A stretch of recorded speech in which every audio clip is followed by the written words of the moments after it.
Well, as the NRL players prepare to return for a tough pre-season ahead, one rising star is taking on a far more harrowing task, tackling the drought that's crippling Australian farms.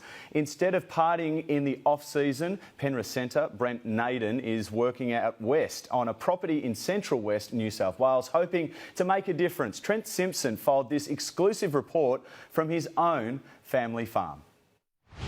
As the sun rises across this great Southland, the crew at Binjinbar Farms prepare for another dust-ridden day in drought-stricken New South Wales. That whistle is the note of a rising NRL star. Brent Naden isn't in Bali this off-season. He's at Binjinbar doing sheep work. Hey!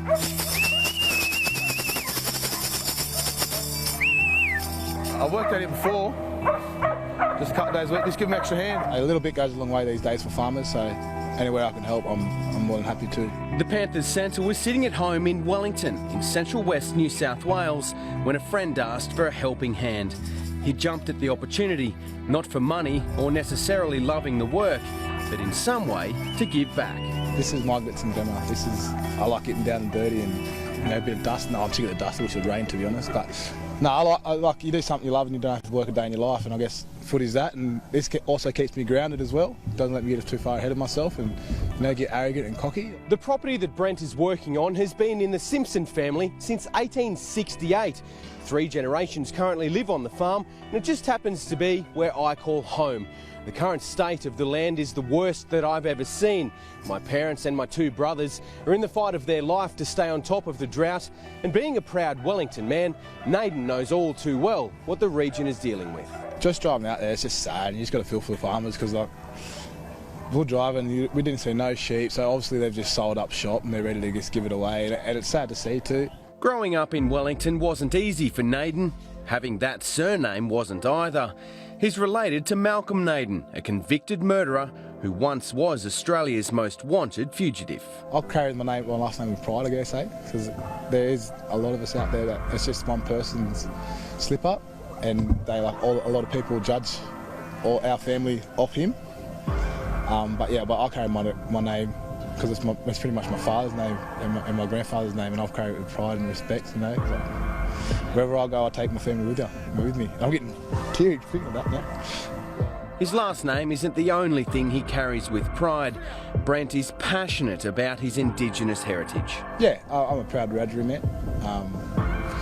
I've danced before. My pop's a really good dancer. Just like his NRL peers from Wellington, Josh Addo-Carr, Blake Ferguson, Tyrone Peachey and Kotoni Staggs, to name a few, he never forgets the humble surrounds he came from. My dad and Tyrone's dad played football together out here. So when I played the knockout with Tyrone and just and I'm good mates with Fergie's little brother. But yeah, they've helped me out a lot. And when I went in there, they, like a guidance kind of role. Ferguson has been somewhat of an idol in a tough initiation to the top flight. After failed stints at Canberra and Newcastle, Naden found a home at Penrith. You start questioning yourself if you're not good enough and if you're actually going to make it, but everything happens for a reason, and now here I am dressing sheep. He made his debut in round 12 this year, going on to play 12 games, scoring 8 tries. Beautifully picked up by Naden, and he becomes Penrith's leading try scorer this season. And then out for Burton, left foot kick, and Naden, he'll get the try this time. His form earned him an upgraded contract. He'll now remain at the foot of the mountains until the end of the 2021 season. I think it's just slowly starting to sink in a bit. It was a bit surreal because everything happened so fast, and I was still pinching myself at the end of the season, but now it makes me realise how I've actually got it coming out and drenching sheep all the time. So, no, it's a good feeling. Something you've worked so hard for something so long, and then you're actually rewarded. Naden will return to pre-season training on the 11th of November, optimistic about the Panthers in 2020. But before then, there's work to do. And so, as the sun sets in western New South Wales, farmers are still in the fight of their life to overcome the drought. But there's one rugby league player who knows he's made a slight difference. Trent Simpson, Fox Sports News.